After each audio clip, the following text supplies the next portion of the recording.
Tapak pelupusan sampah terletak di pinggir antara sebuah kampung miskin dan kawasan perindustrian yang tumbuh pesat seperti cendawan selepas hujan.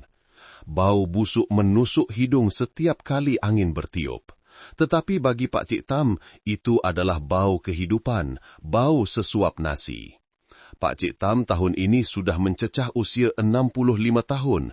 Punggungnya semakin membongkok, rambutnya yang putih seperti kapas, wajahnya yang berkedut menyimpan 1001 kisah suka duka sepanjang hayatnya. 15 tahun yang lalu, istrinya, Mak Cik Suria, telah meninggal dunia akibat penyakit kanser yang ganas, meninggalkan dia keseorangan di Pondok Usang dan rasa sunyi yang mencengkam. Anak lelaki tunggalnya telah meninggal dunia ketika baru berusia 2 tahun akibat komplikasi demam campak. Sejak itu, dia hidup sebatang kara, setiap hari merayau di sekitar kampung, mengutip botol-botol kosong dan besi buruk untuk menyara hidup. Kehidupan ini ibarat air yang mengalir di bawah jambatan, yang pergi tidak akan kembali, yang tinggal tidak mampu menahan. Begitulah dia sering memujuk hatinya setiap kali teringat akan ahli keluarga yang telah tiada. Hari sudah semakin senja, Pak Cik Tam masih tekun menolak kereta sorongnya yang berkeriut di atas jalan kampung yang berlumpur. Malam ini mungkin dia perlu pergi lebih jauh sedikit, sehingga ke tapak pelupusan sampah yang besar di sebelah kawasan perindustrian untuk mencari lebih banyak barang. Sejak kebelakangan ini, penduduk kampung jarang membuang barang. Semua orang berjimat cermat. Sambil berjalan, dia menyanyikan lagu-lagu lama. Suaranya yang serak menjadi teman yang membantunya melupakan rasa sakit di lutut selepas seharian membongkok mengutip sampah. Melintasi balai raya, dia bertemu dengan beberapa orang budak-budak jiran yang sedang bermain. Mereka melihatnya lalu menjerit, "Pak Cik Tam, pemungut barang buruk dah datang." Kemudian mereka ketawa terkekeh-kekeh. Dia hanya tersenyum, tidak mengambil hati. Budak-budak, mana mereka paham perasaan orang tua? Apabila Pak Cik Tam tiba di tapak belupusan sampah, hari sudah gelap sepenuhnya. Hujan renyai-renyai mula turun membasahi bajunya yang lusuh. Cahaya lampu suluh yang malap menerangi jalannya dalam kegelapan malam. Dia menyelongkar timbunan sampah, sesekali menjumpai botol plastik, kepingan besi buruk, lalu memasukkannya ke dalam guni lama. Tiba-tiba, di tengah-tengah bunyi hujan yang turun, dia terdengar satu bunyi yang aneh, seperti tangisan bayi yang baru lahir. Dia berhenti dan memasang telinga. Tangisan lemah itu kedengaran lagi, kali ini lebih jelas. Pak Cik Tam mengarahkan lampu suluhnya ke arah bunyi itu.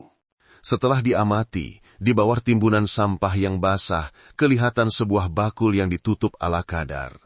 Dengan tangan yang terketar-ketar, dia mendekati dan mengangkat kain kotor yang menutupi bakul itu.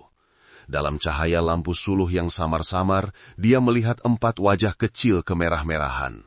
4 orang anak perempuan, yang paling besar mungkin berusia dalam lingkungan 5 tahun, yang paling kecil seperti anak patung, belum pun mencecah 2 tahun.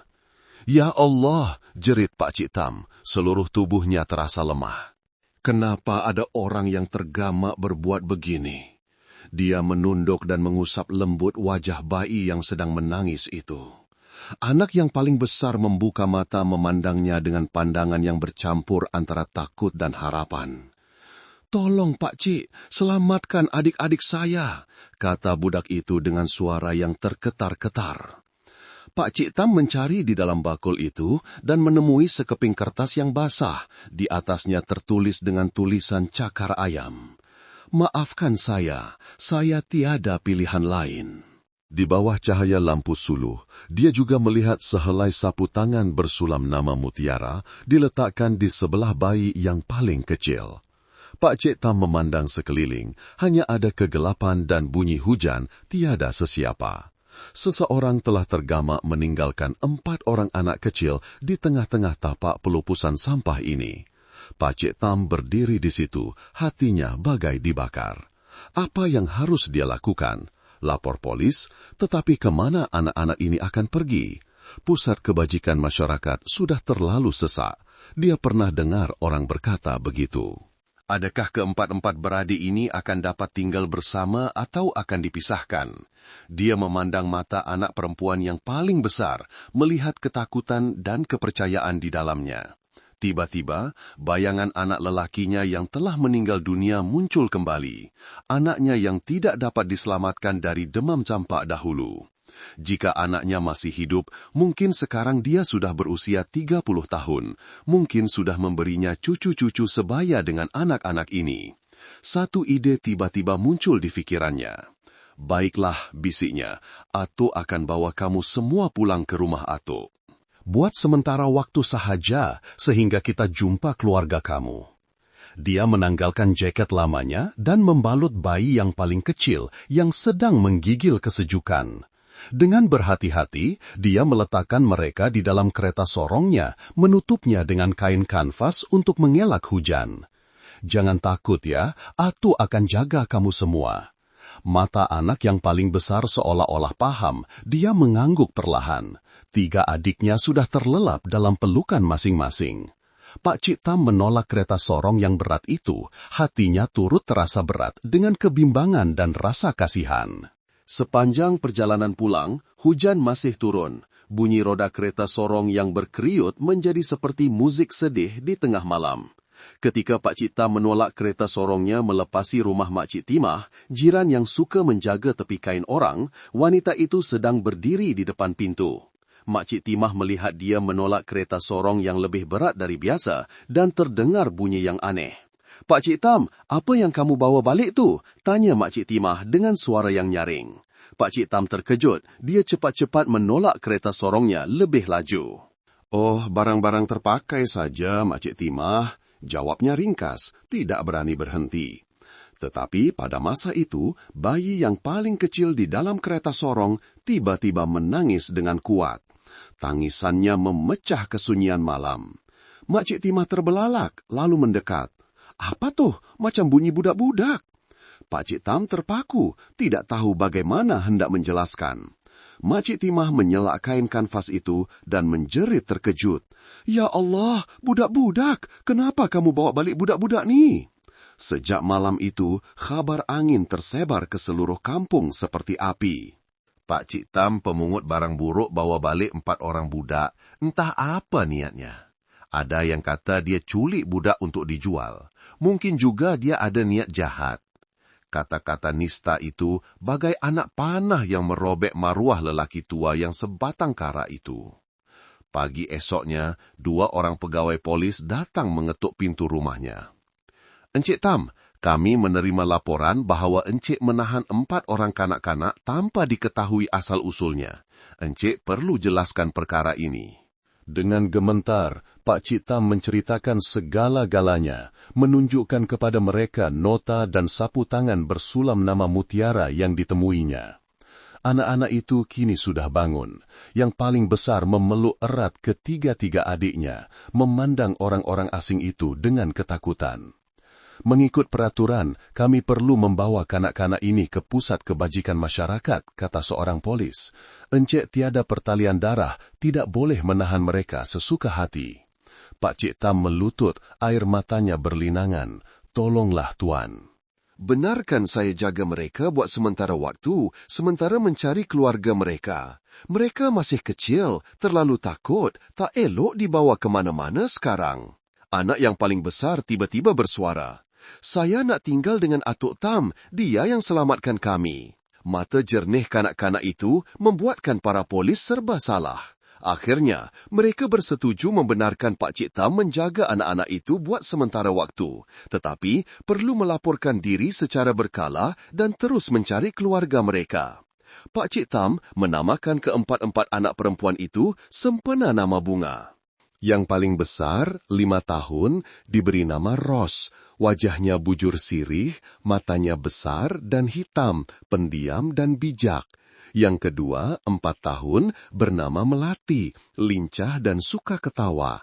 Yang ketiga, 3 tahun, bernama Dahlia, pemalu dan sering menangis. Dan yang bongsu, baru 18 bulan, bernama Mutiara, mengikut nama yang disulam pada sapu tangan, kecil dan sering sakit, selalunya hanya berbaring diam.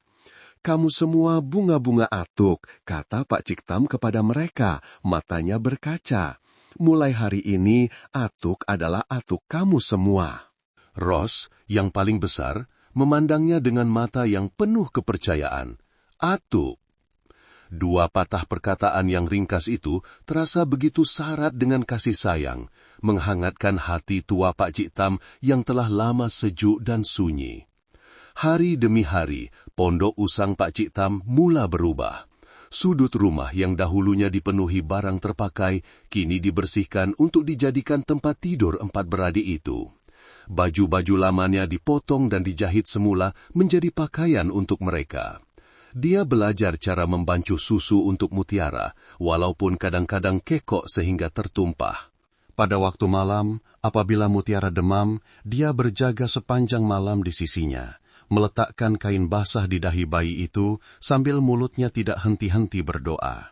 Ya Tuhan, lindungilah cucuku ini. Aku sudah kehilangan seorang anak, jangan biarkan aku kehilangan seorang cucu lagi. Pada saat-saat begitu, dia teringat kata-kata arwah istrinya.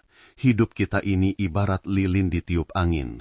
Kita tak tahu apa akan jadi esok. Yang kita tahu hanyalah hargai masa sekarang dan saling menyayangi. Kehidupan Pak Ciktam berubah sepenuhnya. Dia bangun lebih awal, tidur lebih lewat. Dia berhenti merokok dan minum arak, teman setianya selama bertahun-tahun kesunyian. Sebaliknya, uang itu digunakan untuk membeli susu, beras, dan ubat untuk cucu-cucunya. Setiap pagi, dia masih pergi mengutip barang terpakai, tetapi kini dia bekerja lebih keras, mencari lebih jauh untuk mendapatkan lebih banyak uang. Petangnya, dia akan membawa pulang beberapa biji gula-gula, kadang-kadang buku lama yang dijumpainya, untuk Ross, cucu sulungnya yang sedang belajar membaca. Belajar rajin-rajin ya, cu. Belajar supaya nanti ada ilmu, ada kerja yang baik, tak macam atuk, dah tua pun masih kena kutip barang terpakai untuk hidup. 3 bulan berlalu, usaha mencari keluarga 4 beradik itu masih tidak membuahkan hasil. Balai Polis telah menyiarkan maklumat di akhbar tempatan, malah menghantar gambar mereka ke kampung-kampung berdekatan, tetapi tiada siapa yang mengenali atau mengaku sebagai waris mereka. Beberapa kali Pak Ciktam dipanggil ke pejabat ketua kampung untuk membincangkan masa depan 4 kanak-kanak itu. Pak Ciktam, kata ketua kampung dengan nada serius, keadaannya begini. Mengikut peraturan, kanak-kanak tanpa penjaga mesti dihantar ke pusat kebajikan masyarakat. Kami sudah menghubungi pusat di bandar. Mereka sedia menerima kanak-kanak ini. Pak Ciktam mendengar dengan hati yang bagai dihiris. Dia tahu jika mereka dihantar ke pusat itu, 4 beradik itu akan dipisahkan kerana peraturan kumpulan umur. Tolonglah Tuan, kasihanilah mereka, rayu Pak Ciktam. Biarlah mereka tinggal dengan saya. Saya boleh buat permohonan untuk mengambil mereka sebagai anak angkat. Ketua kampung menggelengkan kepala. Pak Ciktam, Pak Cik sudah 65 tahun, hidup seorang diri, tiada pekerjaan tetap. Bagaimana Pak Cik layak untuk menjaga 4 orang anak? Ketua Balai Polis menyambung, lagipun mengikut peraturan, penjaga angkat mesti mempunyai pendapatan yang stabil, rumah yang elok dan kesihatan yang baik. Pak Cik tidak memenuhi syarat-syarat itu. Pak Ciktam menunduk, air matanya berlinangan. Benar, dia sudah tua, miskin, dan kesihatannya tidak seberapa. Tetapi, bagaimana dengan kasih sayangnya terhadap 4 kanak-kanak itu? Siapa yang boleh mengukurnya? Pak Ciktam pulang ke rumah dengan perasaan yang berat. Sejak kehadiran 4 kanak-kanak itu, dia seolah-olah menemui semula tujuan hidup. Setiap hari, gelak tawa dan bunyi tapak kaki mereka berlari di dalam rumah membuatkan pondok kecil itu terasa hidup. Ross sudah pandai menolongnya memasak nasi, Melati pandai menyapu rumah. Dahlia pula memetik sayur di kebun. Mutiara, si bongsu walaupun masih kecil, sudah pandai bercakap, memanggilnya Atuk. Kehilangan mereka, bagaimana dia akan hidup? Atuk, esok ajar saya baca huruf ni ya, kata Ross, menghulurkan sebuah buku lama. Pak Ciktam memeluk cucunya, teresak-esak. Atuk akan ajar kamu. Jangan risau, Atuk tak akan biarkan sesiapa bawa kamu pergi. Malam itu Pak Cik Tam tidak dapat tidur, hatinya pedih. Dia teringat pepatah orang tua, air mata yang jatuh ke bawah tidak akan kembali ke atas. Adakah takdir sudah menentukan dia akan menghadapi kehilangan sekali lagi? Sementara itu, kabar angin tentang orang tua pemungut barang terpakai menjaga 4 orang anak tanta asal-usul semakin meluas. Ramai penduduk kampung menjauhinya, tidak lagi menjual barang terpakai kepadanya. Buat apa dia bela budak-budak tuh? Entah-entah ada niat jahat, bisik mereka. Beberapa orang pemuda nakal di kampung malah datang ke depan rumah Pak Cik Tam dan menjerit, "Orang tua gatal, pulangkan budak-budak tuh. Kalau tak nak tinggal di kampung ni lagi, berambuslah." Pak Cik Tam hanya berdiam diri di dalam rumah, hatinya hancur. Dia telah tinggal di kampung ini seumur hidupnya, tidak pernah berbuat jahat. Tetapi kini dia dibuang dan dihina oleh jiran-jirannya sendiri. Mak Cik Timah, jiran yang pertama sekali mengetahui Pak Cik Tam membawa pulang anak-anak itu, adalah yang paling lantang. Dia menyebarkan cerita ke seluruh kampung bahwa Pak Cik Tam berniat jahat, malah mereka-reka cerita bahwa dia telah menculik mereka. Setiap kali Pak Cik Tam membawa cucu-cucunya keluar untuk mengambil angin, Mak Cik Timah akan menarik anaknya Min masuk ke dalam rumah dengan pandangan jijik.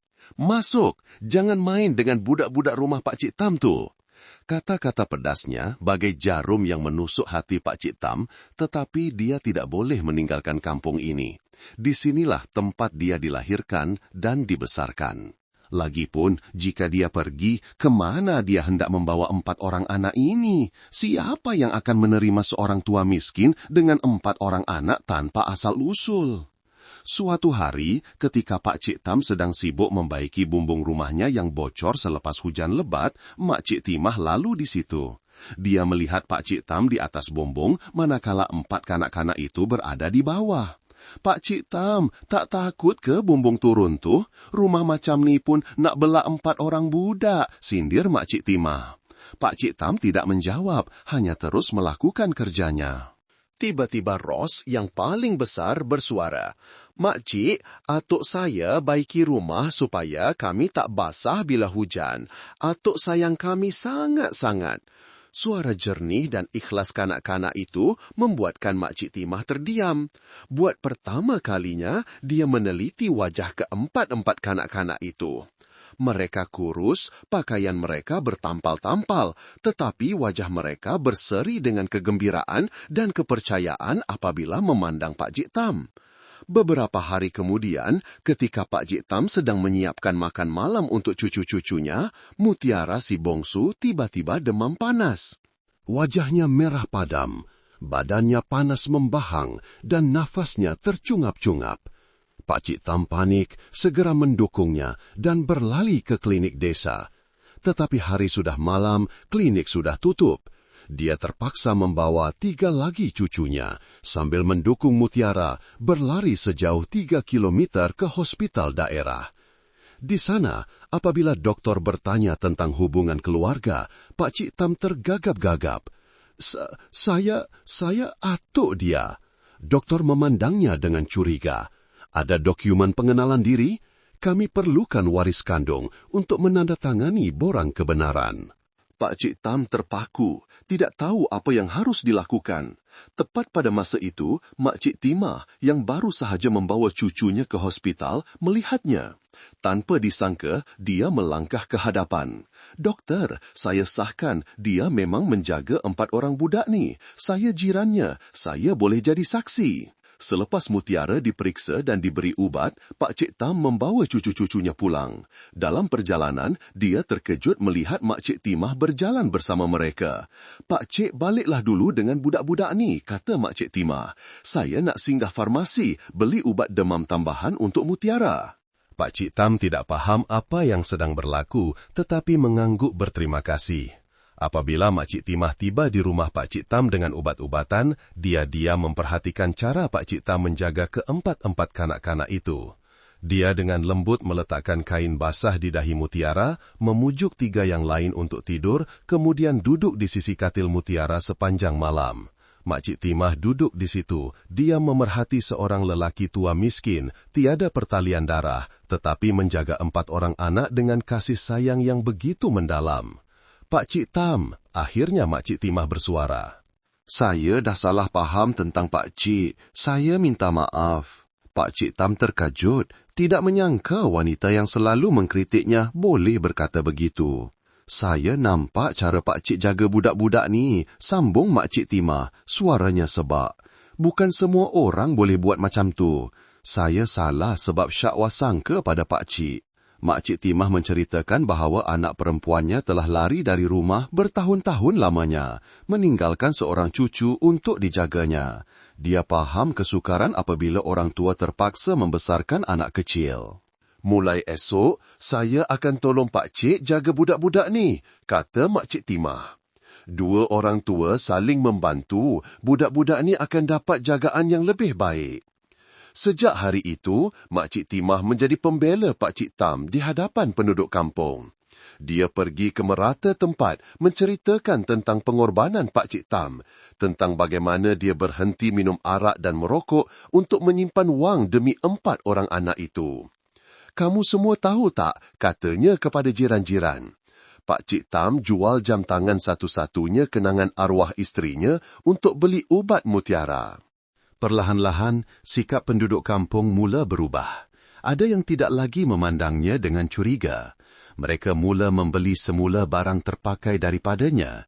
Malah, ada yang membawa pakaian lama anak cucu mereka untuk 4 beradik itu.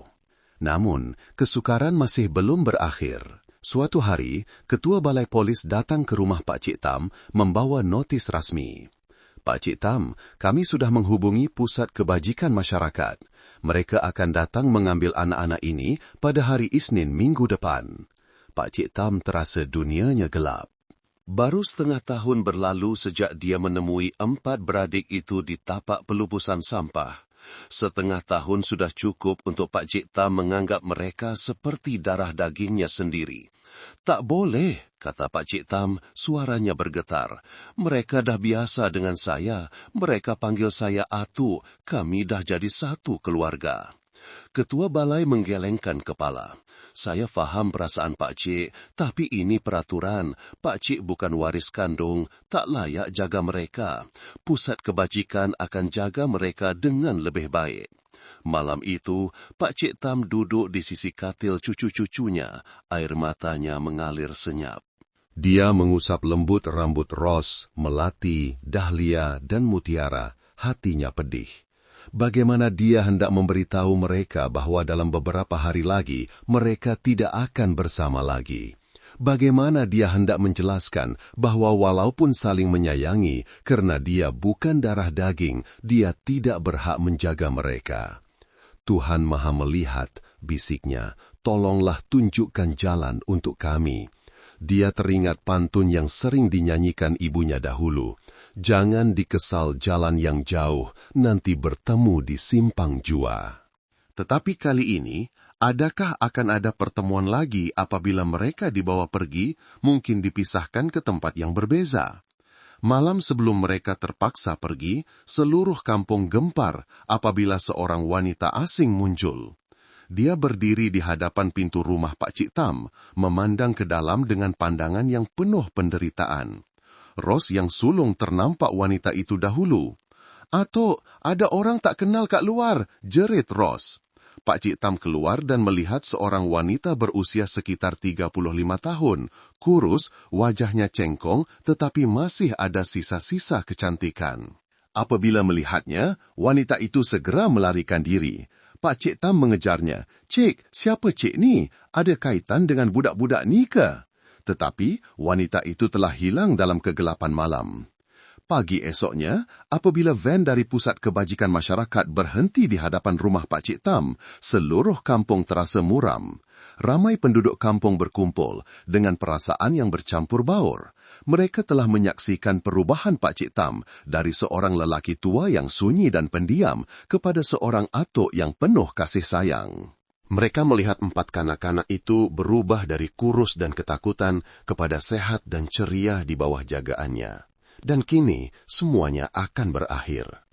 "Pak Cik Tam," kata seorang pegawai kebajikan, "sudah tiba masanya."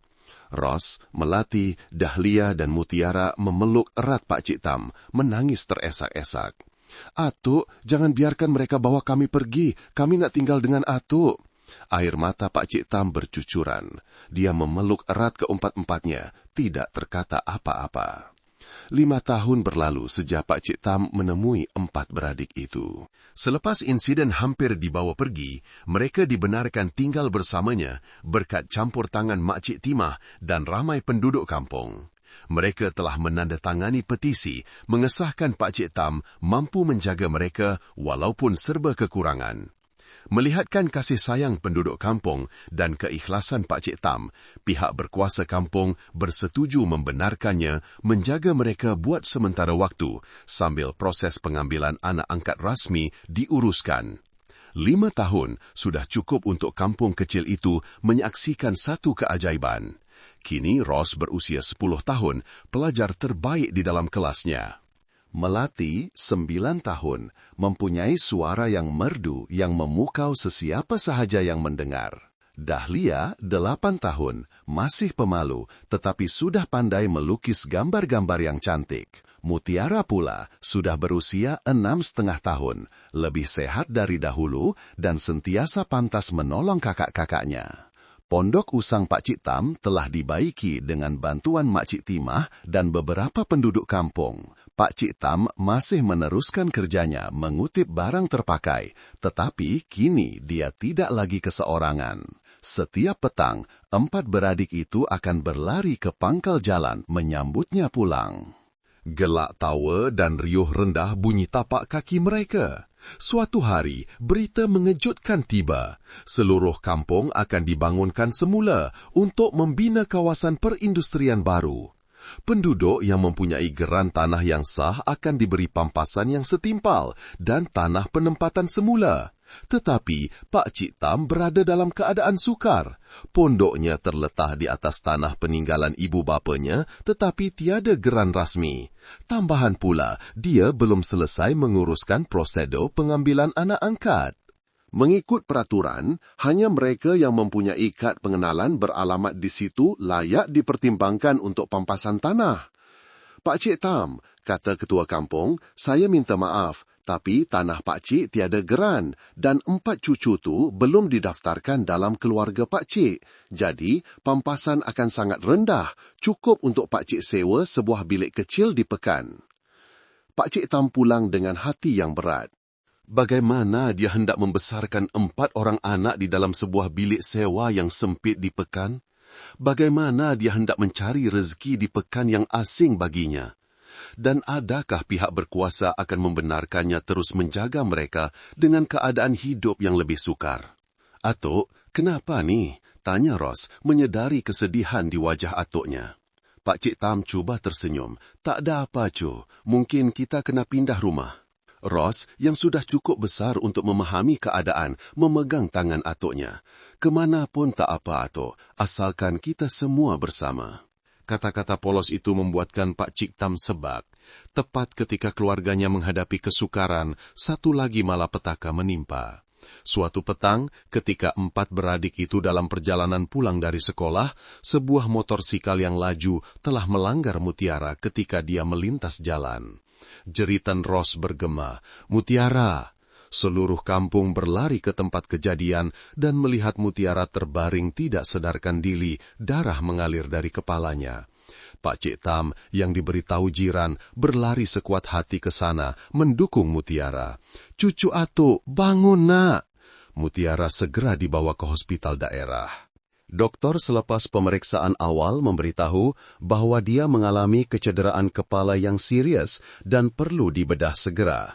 "Tapi kami tiada pakar bedah neurologi di sini, kena pindah ke hospital negeri." Di hospital negeri, ketika Pak Cik Tam sedang menunggu dengan cemas, seorang jururawat datang menemuinya. "Encik waris pesakit?" Pak Cik Tam mengangguk. "Saya atuknya."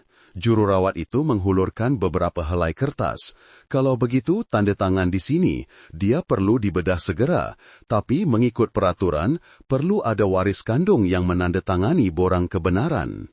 Tangan Pak Cik Tam terketar-ketar memegang pen. Hatinya bagai terbakar. Dia bukan waris kandung, hanya penjaga yang belum sah di sisi undang-undang. Jika dia berterus terang, adakah hospital akan membedah Mutiara? Tetapi jika dia tanda tangan, dia menipu dan mungkin akan menghadapi masalah undang-undang. Saya, Pak Cik Tam tergagap, tidak tahu apa yang harus dilakukan.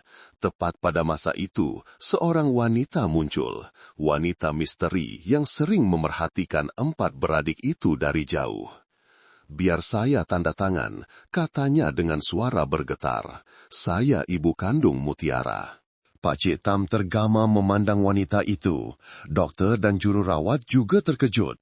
"Puan ibu kandungnya? Jadi siapa Pak Cik ni?" Wanita itu memandang Pak Cik Tam, pandangannya penuh dengan 1001 perasaan. Dia adalah insan yang telah menjaga keempat-empat anak saya selama 5 tahun ini. Dia segera menandatangani borang-borang itu dan Mutiara segera dibawa masuk ke bilik bedah. Pak Cik Tam dan wanita itu berdiri di situ dalam keheningan yang tegang.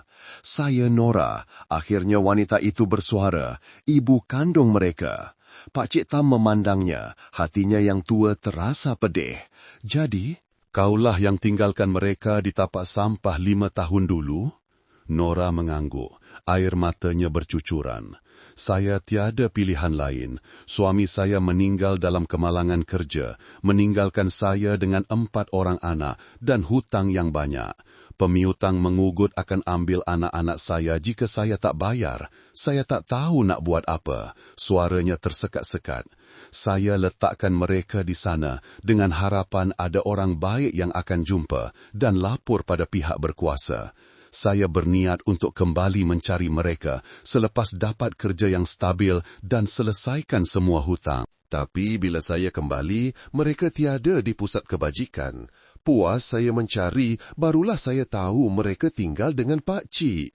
Kisah Nora membuatkan Pak Cik Tam terharu.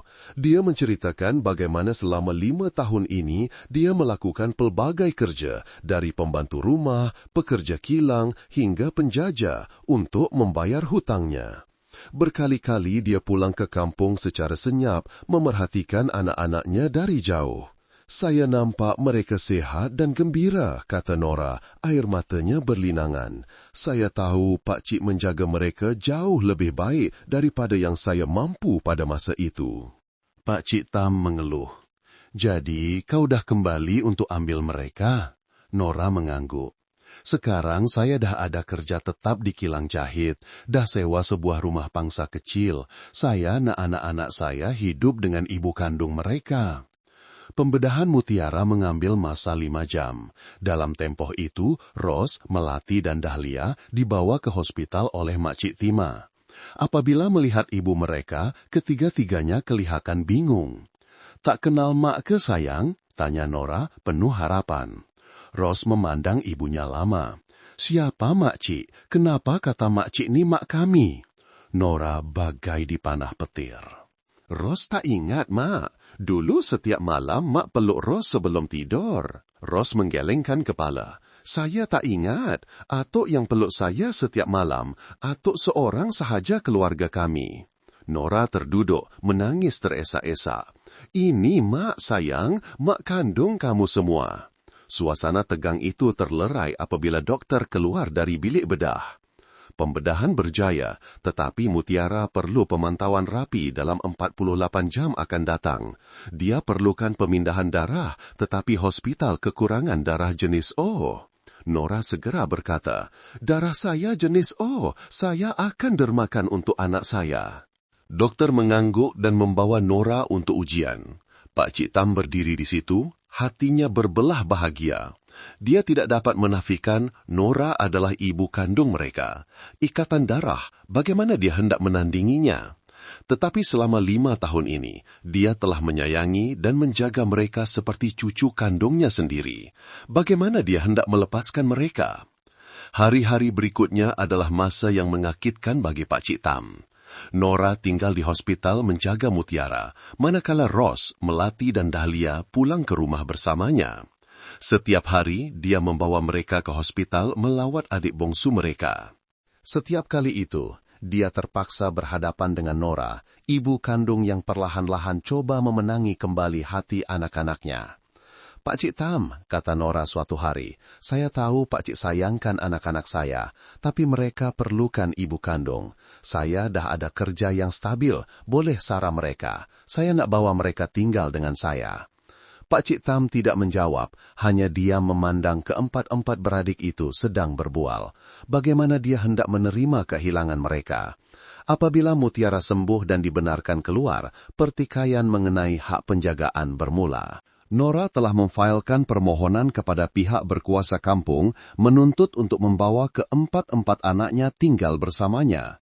Saya ibu kandung mereka. Mengikut undang-undang, saya berhak menjaga anak-anak saya. Ketua kampung mengangguk. Betul, mengikut peraturan, waris kandung mempunyai hak keutamaan. Pak Cik Tam membantah sekeras-kerasnya. Tapi dia telah tinggalkan mereka. Kalau bukan kerana saya, entah apa nasib mereka. Satu mesyuarat diadakan dengan kehadiran wakil dari pejabat daerah, polis dan persatuan wanita. Selepas perbincangan panjang, mereka membuat keputusan. Mengikut undang-undang, Puan Nora adalah ibu kandung dan berhak menjaga anak-anaknya. Kami akan menyerahkan keempat-empat kanak-kanak ini kepadanya. Hari empat beradik itu terpaksa meninggalkan rumah Pak Cik Tam adalah hari yang paling gelap dalam hidupnya. Ros, Melati, Dahlia dan Mufiara menangis teresa-esa, berpaut erat padanya, tidak mahu pergi. "Atuk, kami tak nak pergi," jerit Dahlia. "Atuk, jangan biarkan mereka bawa kami pergi," rayu mereka. Pak Cik Tam memeluk erat keempat-empatnya, air matanya bercucuran. "Jadi anak yang baik ya, pergi dengan mak, nanti atuk batang jenguk selalu." Walaupun mereka menangis, mereka tetap dibawa menaiki kereta ke rumah sewa Nora di Pekan. Pak Cik Tam berdiri di situ, memandang kereta itu hilang dari pandangan. Hatinya terasa hancur luluh. Hari-hari berikutnya, Pak Cik Tam seperti orang hilang akal. Dia tidak makan, tidak tidur, tidak bercakap dengan siapapun. Rumahnya sunyi sepi, tiada lagi gelak tawa, tiada lagi bunyi tapak kaki berlari. Dia memandang 4 mangkuk kecil di atas meja, kursi kecil tempat mereka belajar, katil yang masih berbau haruman mereka, semuanya bagai pisau yang menghiris hatinya. Mak Cik Timah datang menziarah, melihatnya kurus kering.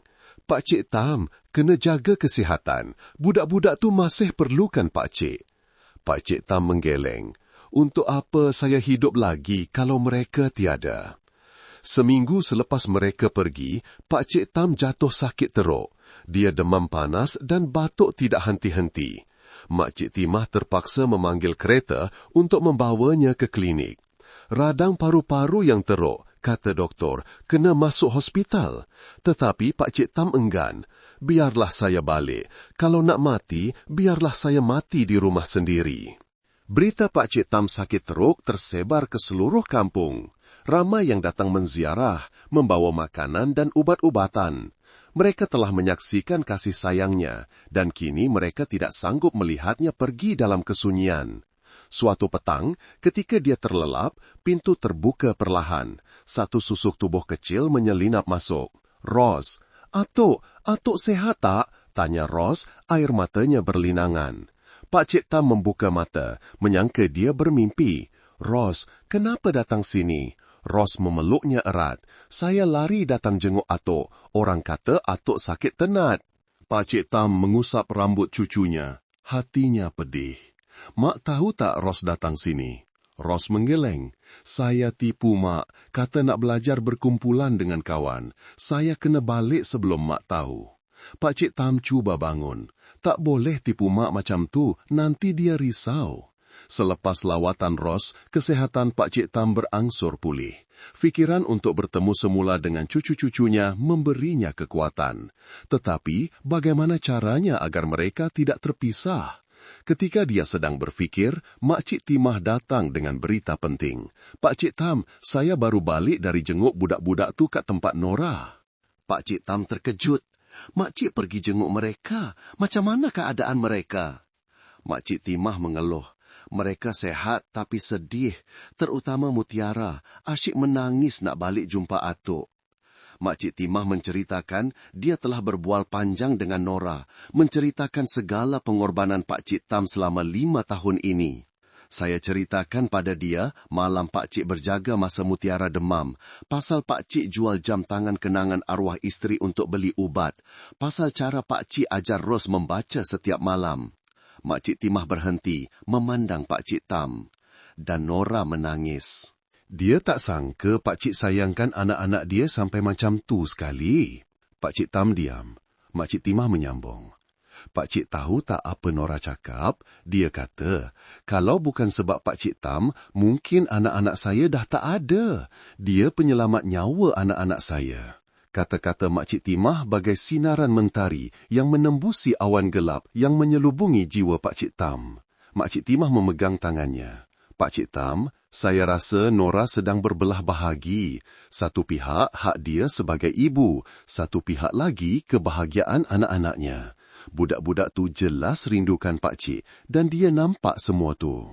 Pakcik Tam mengangguk, matanya penuh harapan. Makcik rasa ada cara tak? Saya tak nak berebut dengan ibu mereka. Saya cuma nak dekat dengan mereka, nak tengok mereka membesar setiap hari. Makcik Timah tersenyum. Mungkin kita patut bercakap terus dengan Nora. Saya akan jemput dia datang sini jumpa Pakcik. Seminggu kemudian, Nora datang menziarahi Pakcik Tam, membawa bersama keempat-empat beradik itu. Apabila melihat atuk mereka, keempat-empatnya seperti anak burung yang menemui sarang, berlari memeluknya. Air mata bercucuran. "Atuk, kami rindu atuk sangat-sangat." Pakcik Tam memeluk erat cucu-cucunya, hatinya terharu. Nora berdiri memperhatikan baba itu, matanya merah. Apabila mereka keluar bermain di halaman dengan Makcik Timah, barulah Nora duduk berhadapan dengan Pakcik Tam. "Pakcik, saya nak minta maaf. Saya terlalu pentingkan diri, hanya fikirkan hak saya sebagai ibu, tanpa fikirkan perasaan anak-anak terhadap Pakcik." Pakcik Tam menggeleng. "Kamu tak perlu minta maaf. Kamu ibu kandung mereka. Kamu ada hak." Nora memandangnya dengan rasa terhutang budi. Tapi Pakcik juga orang yang paling mereka sayangi. 5 tahun saya tak dapat jaga mereka.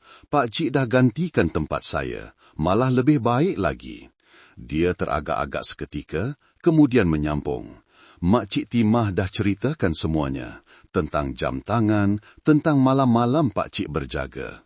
Saya tak boleh rampas seorang atuk dari anak-anak saya. Nora mencadangkan satu penyelesaian yang tidak dijangka. "Pakcik Tam, saya dah fikir masak-masak. Saya nak jemput Pakcik tinggal bersama kami. Saya sedang cari rumah yang lebih besar sikit. Anak-anak perlukan ibu dan juga atuk dalam hidup mereka." Pakcik Tam tergamam. "Betul ke ni? Kamu nak orang tua macam saya tinggal sekali?" Nora mengangguk, matanya ikhlas. "Betul, Pakcik. Anak-anak perlukan Pakcik. Dan saya pun perlukan Pakcik untuk bantu saya jaga mereka. Saya kerja sepanjang hari, tak mampu nak jaga mereka sebaik Pakcik. Kita boleh jadi sebuah keluarga, Pakcik Tam. Sebuah keluarga yang luar biasa, tetapi penuh dengan kasih sayang." Tawaran Nora bagai ubat yang menyembuhkan segala luka di hati Pakcik Tam. Dia tidak perlu berpisah dengan cucu-cucunya. Dia masih dapat melihat mereka membesar setiap hari. Dan yang lebih penting, 4 beradik itu akan hidup dalam kasih sayang yang lengkap dari ibu dan juga atuk. "Tapi rumah ni," Pakcik Tam bimbang, "saya dah hidup seumur hidup di sini." Nora tersenyum. "Saya faham, tapi Pakcik pun tahu kawasan ni akan dirobohkan. Daripada terima pampasan yang rendah, apa kata kita mulakan hidup baru bersama? Saya dah jumpa sebuah rumah kecil di pinggir kampung, tak jauh dari sini. Ada halaman untuk budak-budak main." Akhirnya Pakcik Tam bersetuju. Apabila dia memberitahu 4 beradik itu tentang keputusannya, mereka melompat kegirangan. Betul ke, Atok? Kita akan tinggal dengan Mak sekali? Mutiara memeluknya. Hore, ada Atok dengan Mak. Kegembiraan jelas terpancar di wajah mereka dan juga di wajah Nora. Dia memandang Pak Cik Tam. Terima kasih, Pak Cik, sebab selamatkan anak-anak saya dan terima kasih sebab sudi membina keluarga ini. Pak Cik Tam tersenyum, hatinya dipenuhi kebahagiaan. Dia teringat kata-kata arwah istrinya. Keluarga tidak semestinya mereka yang ada pertalian darah. Keluarga adalah di mana adanya kasih sayang.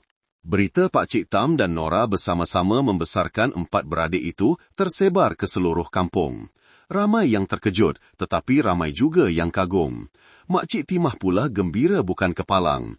Anak-anak tu akan dapat keluarga yang lengkap. Itulah yang terbaik. Ketua kampung apabila mengetahui berita itu turut mengangguk setuju. Ini penyelesaian yang paling baik. Mereka akan dapat kasih sayang ibu dan atuk. Pak Cik Tam dan Nora mula mengatur kehidupan baru mereka. Dia membantu Nora mengemas rumah sewa, mengajarnya memasak makanan kegemaran 4 beradik itu. Nora bekerja di siang hari, manakala Pak Cik Tam menjaga mereka di rumah, menghantar dan mengambil dari sekolah, mengajar kerja rumah. Pada waktu malam, apabila Nora pulang, mereka sekeluarga akan makan bersama, berkongsi cerita. Inilah baru keluarga, kata Ros. Matanya bersinar bahagia. Ada Ma dan ada Atok. Perlahan-lahan, Nora dan Pak Cik Tam membina satu hubungan yang istimewa. Bukan bapa dan anak, bukan kawan, tetapi 2 insan yang berkongsi kasih sayang untuk 4 orang anak. Kadang-kadang, Nora memanggil Pak Cik Tam ayah, satu panggilan yang telah lama hilang darinya. Pak Cik Tam pula menganggap Nora seperti anak perempuannya sendiri, anak yang tidak pernah dimilikinya. Mereka belajar menghormati ruang masing-masing, saling melengkapi. Pelik kan, kata Nora suatu hari. Dulu kita bermusuh kerana berebutkan budak-budak ni, sekarang kita jadi satu keluarga. Pak Cik Tam tersenyum. Hidup ini kadang-kadang penuh keajaiban, nak. Yang penting kita sama-sama fikirkan kebahagiaan mereka. 10 tahun telah berlalu sejak hari Pak Cik Tam menemui 4 beradik itu di tapak pelupusan sampah. 10 tahun yang telah mengubah sepenuhnya kehidupan mereka dan seluruh kampung. Kini, Ros berusia 15 tahun, pelajar cemerlang di sekolahnya, baru sahaja memenangi tempat pertama dalam pertandingan penulisan peringkat daerah. Melati, 14 tahun, dengan suaranya yang merdu, seling dijemput membuat persembahan di majelis-majelis kampung. Dahlia, 13 tahun, telah menjadi seorang pelukis muda yang berbakat. Lukisannya dipamerkan di Balai Raya. Mutiara pula, 11,5 tahun, bukan lagi gadis kecil yang sering sakit, tetapi seorang pelajar yang pintar dan sentiasa sedia membantu. Pak Cik Tam dan Nora telah membeli sebuah rumah yang lebih selesa di pinggir kampung hasil gabungan wang pampasan dan simpanan Nora. Nora telah dinaikkan pangkat di kilang jahitnya. Pak Cik Tam pula masih meneruskan kerjanya mengutip barang terpakai, bukan kerana wang, tetapi kerana sudah menjadi kebiasaan dan kegembiraan apabila dapat membantu membersihkan kampung. Setiap pagi, dia masih menolak kereta sorongnya, tetapi bukan lagi sebagai seorang lelaki tua yang sunyi. Kini, semua orang mengenalinya sebagai atuk kepada 4 gadis berbakat dan ayah kepada seorang wanita yang baik hati. Sempena ulang tahun ke-10 penyatuan semula keluarga mereka, seluruh kampung mengadakan satu majlis khas di Balai Raya untuk memberi penghormatan kepada Pak Cik Tam. Hari ini kita berkumpul untuk menghargai seorang lelaki yang telah menunjukkan kepada kita bahawa kasih sayang tidak mengenal pertalian darah, kata ketua kampung. Pak Cik Tam yang telah menyelamatkan 4 orang anak, membesarkan mereka dalam keadaan yang paling sukar dan akhirnya membuka tangannya untuk menerima ibu kandung mereka ke dalam keluarganya. Tepukan gemuruh bergema. Mak Cik Timah, yang kini sudah berusia lebih 70 tahun, mengesat air mata. Dulu aku syak wasangka pada dia, bisiknya kepada orang di sebelahnya, tapi dia buktikan aku salah. Di majlis itu, Melati menyanyikan sebuah lagu ciptaannya sendiri untuk Pak Cik Tam. Atuk, penyelamat hidup kami, walau tiada pertalian darah, kasihmu tiada tandingan.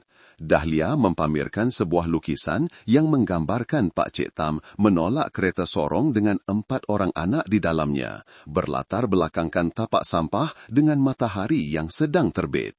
Mutiara membacakan sebuah sajak yang menceritakan malam atuknya berjaga menjaganya ketika demam.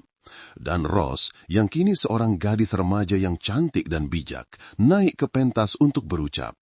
10 tahun yang lalu, ada 4 orang anak yang ditinggalkan di tapak sambah, kata Ros, suaranya sebak. Tiada siapa tahu nasib mereka, tetapi seorang lelaki tua yang miskin yang tiada sebarang tanggung jawab terhadap mereka telah memutuskan untuk membawa mereka pulang. Dia menjual satu-satunya jam tangan kenangan untuk membeli obat untuk yang bongsu. Dia berjaga sepanjang malam apabila kami sakit. Dia mengajar kami membaca, menulis, dan yang paling penting, dia mengajar kami arti kasih sayang. Dia adalah atuk saya, walaupun tiada setitik pun darahnya mengalir dalam diri kami. Dan apabila ibu kandung kami kembali, dia tidak merebut kami, sebaliknya membuka tangannya menerima ibu kami ke dalam keluarga. Dia mengajar kami bahwa keluarga bukanlah tempat di mana hanya ada pertalian darah. Keluarga adalah tempat di mana adanya kasih sayang, tempat di mana Anda diterima, dilindungi, dan disayangi tanpa syarat. Ucapan Ros membuatkan seluruh dewan menitiskan air mata. Pak Cik Tam yang duduk di barisan hadapan, di sebelah Nora, tidak dapat menahan sebak. Nora menggenggam tangannya, berbisik, "Ayah, terima kasih sebab selamatkan anak-anak saya, dan saya juga." Pak Cik Tam tersenyum di sebalik air matanya. "Anak-anak inilah yang selamatkan ayah, nak. Mereka beri ayah tujuan hidup, membuatkan sisa-sisa hidup ayah ini bermakna." Di atas pentas, Ros menyambung, "Hari ini, kami ada hadiah istimewa untuk atuk." Dia membuka sebuah kotak kecil, di dalamnya ada sebuah jam tangan baru. "Ini hadiah dari kami sekeluarga untuk menggantikan jam tangan yang atuk jual dahulu. Setiap kali atuk pandang jam ni, atuk akan ingat atuk dah korbankan kenangan berharga untuk selamatkan nyawa cucu bongsu atuk. Dan sekarang, kami sekeluarga nak bayar balik hutang kasih sayang itu." Majlis berakhir dengan tepukan dan air mata kegembiraan. Apabila pulang ke rumah, Pak Cik Tam terkejut melihat seluruh kampung telah menghias rumah mereka dengan sepanduk selamat ulang tahun ke-10 keluarga bersatu. Meja jamuan dihidangkan dengan pelbagai makanan yang dibawa oleh jiran-jiran. Mak Cik Timah telah menyediakan pengat keladi, pencuci mulut kegemaran Pak Cik Tam. "Pak Cik Tam," katanya, "Pak Cik dah bagi satu pengajaran berharga pada kami semua. Pak Cik ajar kami kasih sayang boleh mengatasi segala-galanya." Pada penghujung malam, apabila tetamu sudah pulang, Pak Cik Tam duduk di halaman kecilnya memandang langit yang penuh bintang. Dia teringat perjalanan 10 tahun yang lalu. Dari malam hujan dia menemui 4 beradik itu, hinggalah ke hari-hari sukar membesarkan mereka, konflik dengan Nora, dan akhirnya kebahagiaan hari ini. Benarlah kata pepatah, berakit-rakit ke hulu, berenang-renang ke tepian. Bersakit-sakit dahulu, bersenang-senang kemudian. Dia telah melalui badai kehidupan, dan kini sedang menikmati hari yang cerah bersama keluarga tercinta. Nora keluar duduk di sebelahnya. "Ayah fikirkan apa?" tanyanya. Pak Cik Tam tersenyum. "Ayah fikirkan tentang hidup, tentang keajaiban yang boleh berlaku bila kita buka hati untuk menerima kasih sayang." Nora mengangguk, matanya penuh kesyukuran. "Saya tak tahu macam mana nak berterima kasih pada ayah. Kalau bukan sebab ayah, mungkin anak-anak saya dah tak ada di dunia ini. Dan saya tak akan pernah tahu bagaimana rasanya mempunyai seorang ayah." Pak Cik Tam menepuk bahunya perlahan. "Jangan cakap macam tu, nak. Kamulah semua yang selamatkan ayah dari hidup yang sunyi dan tak bermakna. kamu semua dah bagi ayah sebuah keluarga, sesuatu yang ayah sangka dah hilang selamanya. Dari dalam rumah, kedengaran gelak tawa empat beradik itu. Pak Cik Tam dan Nora menoleh memandang melalui tingkap. Ros sedang membantu Mutiara membuat kerja sekolah, manakala Melati dan Dahlia sedang melukis bersama. Pemandangan yang damai itu membuatkan Pak Cik Tam sebab. 10 tahun lalu, dia tidak pernah menyangka akan mendapat kebahagiaan seperti ini. Hidup ini memang ajaib, nak. Kadang-kadang kita rasa kita dah hilang segalanya, tapi rupa-rupanya itu adalah permulaan untuk sesuatu yang lebih indah. Nora mengangguk, matanya berkaca. Ya ayah, bila saya tinggalkan anak-anak dulu, saya rasa hidup saya dah berakhir. Tapi sekarang, saya dapat sebuah keluarga yang lengkap. Ada ayah, ada anak-anak, dan kasih sayang yang tak pernah saya dapat sebelum ini. Pagi esoknya, satu lagi berita gembira tiba. Pihak berkuasa daerah telah memutuskan untuk menubuhkan satu tabung beasiswa bernama Bakul Kasih, diilhamkan dari bakul yang menempatkan 4 beradik itu untuk membantu kanak-kanak yang kurang bernasib baik. Ketua kampung datang sendiri ke rumah mereka. Pak Cik Tam, kisah Pak Cik dan cucu-cucu dah jadi inspirasi. Kami nak sebarkan kasih sayang ini kepada anak-anak lain yang memerlukan. Pak Cik Tam terharu, hanya mampu mengangguk dalam tangisan. Bakul yang dahulunya berisi sampah, kini menjadi simbol kasih sayang dan perkongsian. Setiap tahun, pada hari ulang tahun Pak Cik Tam menemui mereka, keluarga itu akan mengadakan satu majlis kecil. Mereka menjemput Mak Cik Timah dan mereka yang telah membantu di waktu sukar. Dan yang istimewanya, mereka akan meletakkan bakul itu yang telah dijaga dengan baik selama ini di satu sudut. Bakul inilah permulaan keluarga kita, Pak Cik Tam sering berkata. Satu permulaan yang tidak indah, tetapi membawa kepada pengakhiran yang sangat indah. 4 beradik itu membesar dengan bakat dan personaliti masing-masing, tetapi mereka semua membawa dalam diri mereka kasih sayang, rasa syukur, dan penghargaan terhadap kehidupan, nilai-nilai yang telah diajar oleh Pak Cik Tam dan Nora. Dari kisah ini, kita belajar bahwa kasih sayang tidak bergantung pada pertalian darah.